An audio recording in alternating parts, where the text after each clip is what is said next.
Professor Yunus যদি সুদ খায়, আপনারা কি দুধ খেয়েছেন? আপনারা কি মুয়া খেয়েছেন? প্রফেসর ইউনূস কি কখনো এই দেশের টাকা লুট করেছেন? মানুষকে হত্যা করেছেন? আজকে ডক্টর ইউনূসের একটা জিনিস আমার ভালো লাগে, যে সারা ওয়ার্ল্ডের কাছে তার যে সিম্পলিসিটি, তার যে ভদ্রতা, নম্রতা, একটা গ্রামীণ চেক পরে তিনি সারা ওয়ার্ল্ডে সমাদৃত। বিশ্ব নেতৃত্ব আজকে ডক্টর ইউনূসকে কেন এত সম্মান দেয়? এটিও শেখ হাসিনার একটি মনোকষ্ট। ধন্যবাদ আপনার প্রশ্নের জন্য। গত 16 বছর ফ্যাসিবাদী শেখ হাসিনা 2009 সালে ক্ষমতা আসবার পর থেকেই তার একদলীয় মানসিকতা শুরু হয়েছে। পত্রিকা এসেছে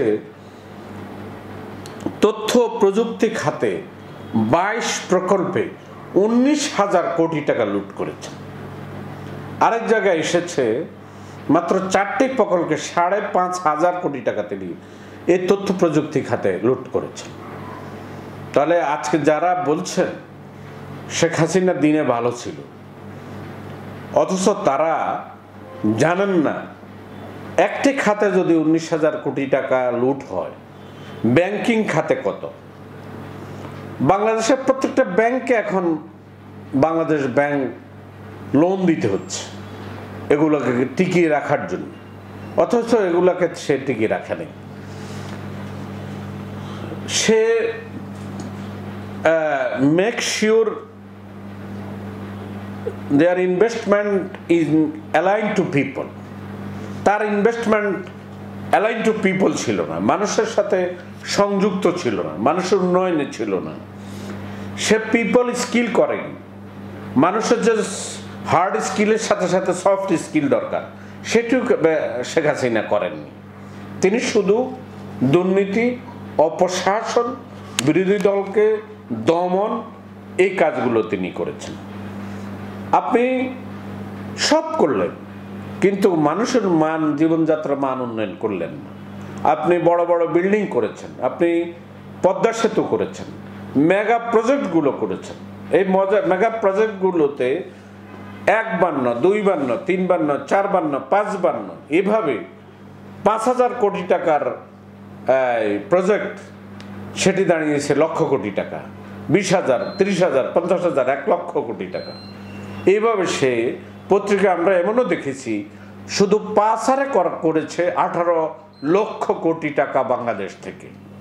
তো সুতরাং সেই ফ্যাসিবাদী শেখ হাসিনা যদি বাংলাদেশে প্রফেসর ডক্টর ইউনূসের মতো একজন পার্সোনালি, ইন্টারন্যাশনালি, যার রিপিউটেড, যিনি নোবেল বিজয় শান্তিতে অনেকে নোবেল পেয়েছেন, কিন্তু আমাদের প্রফেসর ইউনূসের মতো এরকম সম্মান, মর্যাদা কেউ পাননি। শেখ হাসিনা যখন বিরোধী দল দমন করছেন, যখন তিনি লুটপাট করছেন, তখন ডক্টর ইউনূস কি করছেন? ডক্টর স্কিল ডেভেলপমেন্ট করেছেন, ডক্টর ইউনূস কমিউনিকেশন ডেভেলপ করেছেন, নেটওয়ার্কিং করেছেন। Doctor Yunus Cambridge university, Oxford university, Harvard university এবং মালয়েশিয়াতে একটা ইউনিভার্সিটি তাকে আচার্য করা হয়েছে, চ্যান্সেলর করা হয়েছে, যেটি বাংলাদেশের ইতিহাসে আর ঘটেনি, আর ঘটবে কিনা এটাও সন্দেহ।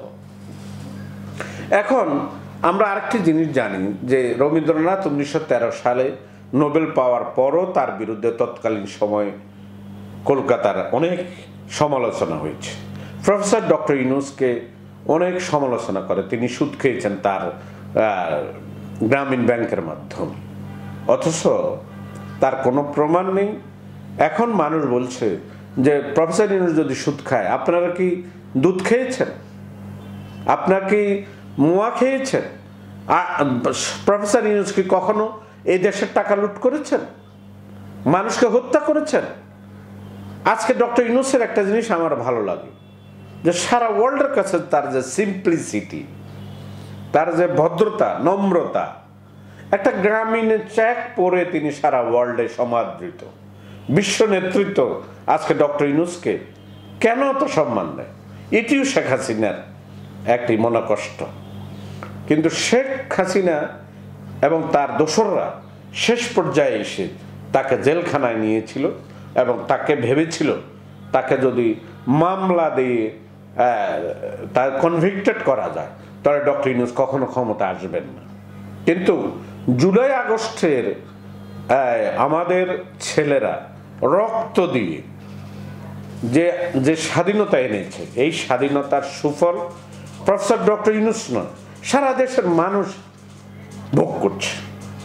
তো সুতরাং আমি বলতে চাই, আমাদের ছেলেরা যে কন্ট্রিবিউশন করেছে, আমাদের ছেলে যে রক্ত দিয়েছে, আমাদের ছেলেদের হাত নেই, আমাদের ছেলেদের পা নাই, এই যে স্পিরিট, জুলাই আগস্টের স্পিরিটকে ধারণ করতে হবে এবং শেখ হাসিনার ফ্যাসিবাদকে নির্মূল করবার জন্য সবাইকে এগিয়ে আসতে হবে, নাহলে এই দেশটাকে আবারও ফ্যাসিবাদ জেঁকে বসবে।